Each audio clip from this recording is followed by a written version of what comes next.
Assalamualaikum warahmatullahi wabarakatuh. Alhamdulillahirrabbilalamin. Wabihi nasta'inu ala umuri dunya waddin. Wassalatu wassalamu ala asrafil anbiya'i wal mursalin. Wa ala alihi wa sahbihi ajma'in amma ba'du. Pertama kalinya, marilah kita haturkan puji syukur kehadirat Allah Subhanahu wa taala yang telah memberikan kita kesehatan sehingga kita semua bisa mengikuti agenda Matsama pada tahun ajaran 2020-2021. Kedua kalinya, sholawat serta salam semoga tetap tercurahkan kepada baginda besar Nabi Muhammad SAW yang telah membawa kita dari zaman jahiliyah menuju zaman yang terang benderang, yaitu ad-dinul Islam. Sebelumnya, saya ucapkan selamat datang, selamat bergabung di keluarga besar MTS Al-Amin Kota Kediri bagi para peserta didik tahun ajaran 2020-2021. Perkenalkan, nama saya Ibu Miftahul Jannah, biasa dipanggil dengan Bu Jannah. Di sini saya sebagai guru bimbingan dan konseling atau guru BK di MTS Al-Amin Kota Kediri.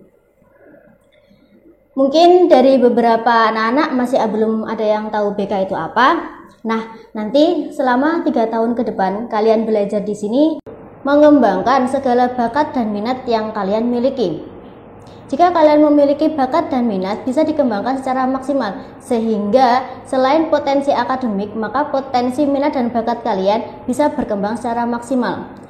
Jika memang sekiranya masih belum mengetahui bakatnya apa, minatnya apa, nah nanti selama 3 tahun ke depan kita akan sharing, kita akan saling berbicara mengenai bakat apa sih yang kalian punya, minat apa sih yang kalian miliki. Nah, seperti itu.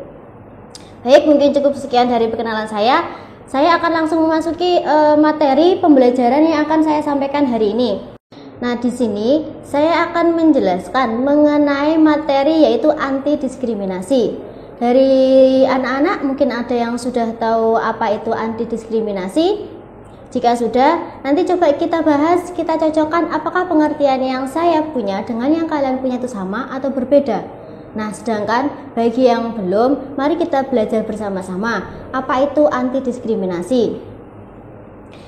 Nanti untuk selanjutnya, apabila masih sekiranya penjelasan saya masih kurang memahamkan kalian atau penjelasan saya masih kurang, nah silakan nanti bisa ditanyakan ketika pembelajaran berlangsung, karena kita akan bertemu selama 3 tahun ke depan. Baik, akan saya jelaskan apa itu diskriminasi. Diskriminasi adalah sebuah sikap, perilaku, tindakan tidak adil antara satu kelompok atau individu ke individu atau kelompok lainnya. Jadi diskriminasi itu adalah kalau andaikan bisa kita bilang yaitu perilaku tidak adil yang dilakukan antara satu orang dengan orang lain. Seperti contohnya kalian sama-sama anak siswa SMP dari si A kayak gitu, SMP A. Sama-sama siswa, tetapi di sana kalian mendapatkan fasilitas yang berbeda dengan alasan yang belum tentu. Apa itu mungkin karena dari faktor keluarga atau dari faktor lainnya. Nah, itu bisa menjadi salah satu penyebab atau salah satu diskriminasi yang terjadi. Kemudian bentuk-bentuk diskriminasi yang pertama yaitu kekerasan. Tentu semua orang tidak mau hidup dengan kekerasan, baik secara fisik maupun psikis. Nah, selama kalian belajar di SD atau di MI, apakah kalian pernah mendapatkan kekerasan, baik itu dari teman kalian atau dari kakak tingkat kalian atau dari adik tingkat kalian? Nah, itu bisa saja disebut sebagai diskriminasi karena dia telah melakukan kekerasan secara fisik kepada kalian semuanya. Dan kekerasan lainnya itu bisa juga disebut sebagai bullying. Ada yang sudah tahu apa itu bullying? Mungkin kalau sudah mendengar berita atau koran atau berita di internet lainnya, beberapa dari kalian sudah paham apa sih itu bullying. Di sini akan saya jelaskan lebih detail yaitu mengenai tentang bullying. Yaitu bullying sendiri itu artinya adalah perundungan. Perundungan atau bullying adalah suatu sikap atau kata-kata yang menimbulkan rasa khawatir atau sulit yang telah dilakukan oleh sekelompok atau seseorang kepada orang lain secara berulang kali dan disengaja. Jadi bedakan antara sengaja dengan disengaja. Contohnya, kalian berjalan di kelas, tiba-tiba teman kalian kakinya di jalan agar bertujuan kalian itu jatuh. Nah, dia disengaja. Nah, itu bisa menjadi penyebab bullying secara fisik. Jadi kayak gitu hal yang tidak boleh karena akan menimbulkan efek negatif nanti ke belakang ke depannya. Kemudian yang kedua, ada dua jenis perundungan, yaitu ada dua jenis bullying. Yang pertama adalah perundungan langsung atau direct bullying. Yang kedua adalah perundungan tidak langsung atau indirect bullying. Bullying adalah tentang seseorang yang mengintimidasi terhadap orang lain yang dapat membuat rasa takut dan malu. Jadi dia memberikan intimidasi atau kalau bahasa Jawanya atau bahasa kitanya mungkin pemaksaan. Nah, pemaksaan itu nanti yang mengakibatkan bahwa kalian tuh akhirnya kapok dan akhirnya takut sendiri. Contohnya kayak berangkat sekolah. Berangkat sekolah kalian mendapatkan perlakuan yang tidak adil dari kakak kelas kalian. Mungkin dikarenakan kalian rumahnya paling jauh atau rumahnya paling dekat, atau mungkin bisa saja dengan uang saku kalian yang paling banyak. Nah, akhirnya kakak kelas itu membuat intimidasi atau memaksa kalian untuk memberikan sesuatu imbalan kepada kakak kelas kalian. Contoh paling simpelnya yaitu ketika uang kalian diminta secara langsung atau tidak langsung, tapi dengan cara paksaan. Nah, itu sebenarnya tidak boleh. Karena apa? Uang saku setiap anak pasti sudah dikasih sama orang tuanya. Nah, kalau meminta seperti itu kan hal yang tidak boleh dan sangat dilarang. Nah, secara tidak langsung itu tadi adalah sebuah bullying yang kalian dapatkan dari kakak kelas kalian. Jika kalian mendapat bullying, silahkan kalian segera melapor ke guru kalian yang ada. Atau jika malu, silahkan bilang ke teman kelas kalian. Biar nanti segera ditindaklanjuti agar kejadian yang seperti itu tidak terulang lagi. Perundungan tadi dibagi menjadi dua ya, yaitu perundungan langsung sama yang tidak langsung. Perundungan langsung yaitu biasanya dilakukan melalui kekerasan fisik seperti memukul, mendorong, mencubit, atau lain sebagainya. Dan korban biasanya akan mengalami luka fisik secara akibat dari perundungan langsung seperti itu. Jadi kayak memukul, nah biasanya kan hasilnya apa sih? Lebam-lebam. Kemudian kalau tidak nanti didorong akhirnya mendapatkan luka. Nah, itu hasil dari perundungan secara langsung atau secara fisik. Yang kedua, perundungan tidak langsung. Biasanya dilakukan secara verbal dengan mengucapkan sesuatu yang tidak menyenangkan atau menyakiti korban, dan juga melalui tindakan mengucilkan sehingga korban tidak dapat menjalin hubungan sosial dengan teman-temannya.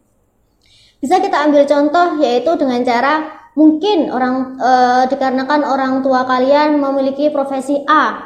Nah, di kelas kalian profesi dari orang tua itu diejek, atau kalau enggak gitu dia menyebutkan secara fisik kejelekan seperti apa. Jadi secara verbal diolok-olok kalau kita bisa bilangnya ya. Nah, itu meskipun mungkin niatnya kita kadang guyon, tetapi kan bagi si penerimanya kadang itu dianggap serius, sehingga jangan sampai kita melukai si korban atau melukai teman kita dengan cara seperti itu. Kalau emang sekiranya guyon atau ingin bercanda atau yang lainnya, silakan nanti kalian setelah itu meminta maaf. Jadi sehingga teman kalian tidak ada rasa canggung atau rasa takut ketika bertemu dengan kalian di sekolahan, di jalan, atau di tempat lainnya. Karena secara tidak langsung hal yang kalian lakukan itu sudah disebut sebagai perundungan atau bullying secara verbal. Jadi hati-hati kita mau bicara kepada teman, kakak kelas, atau adik kelas itu sangat dijaga karena kita tidak tahu apakah isi hati mereka itu menerima dengan apa yang kita katakan. Nah, kan belum tentu. Nah, jadi ketika kita sekiranya mau mengatakan hal yang jelek, coba diingat, oh iya, andaikan aku diajak seperti itu gimana ya? Andaikan aku diolok-olok seperti itu gimana ya? Apakah aku juga bisa menerimanya? Nah, coba dikembalikan ke diri masing-masing. Jadi ketika kita mau mengejek teman, ketika kita mau mengelok-elok teman, kita tuh sudah tahu bahwa oh andaikan aku seperti itu kan apakah aku mau? Nah, kalau andaikan tidak mau, jadi jangan sampai kita sebagai manusia mengolok-olok dengan orang lain. Nah, berikut akan saya sampaikan atau akan saya lihatkan beberapa video, satu video yang isinya mengenai bullying. Nanti bisa dilihat di slide selanjutnya bagaimana video itu akan saya tampilkan. Sudah, silakan dilihat videonya.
Dari video tadi, saya berharap kalian bisa mengintrospeksi diri dan bisa belajar bahwa tidak semua hal yang mungkin kita anggap bercanda itu juga bisa bercanda juga untuk teman yang lainnya. Kadang akan menyakitkan hati mereka secara tidak langsung. Terus kemudian setelah kalian mendapatkan 3 hal penting yang kalian dapatkan dari video itu tadi, silakan kalian tuliskan komitmen kalian seperti apa. Kalau nanti saya sekolah, saya harus bagaimana? Jika ada teman saya yang kena bullying atau teman saya yang diolok-olok oleh temannya, nah sikap saya bagaimana? Apakah saya ikut-ikutan mengolok-olok atau saya mengingatkan teman saya? Nah silakan kalian tulis komitmennya. Jadi ketika nanti kalian di sekolah bertemu teman baru, bertemu guru baru, kalian biar tahu, Bu ini lo nggak boleh Bu, siapa tahu gurunya ada, atau ini lo tidak boleh. Ini tuh hal yang dilarang karena bisa menyakiti temannya. Nah seperti itu. Saya harap kalian bisa memahami dan juga kalian bisa mengetahui hal-hal mana saja yang boleh dilakukan oleh seorang teman. Mungkin ada yang ditanyakan. Kalau andaikan ada, silakan nanti ketika bertemu dengan saya bisa kalian utarakan secara langsung. Mungkin cukup sekian dari saya. Semoga saja bermanfaat dan bisa berbarokah. Wassalamualaikum warahmatullahi wabarakatuh. Waalaikumsalam.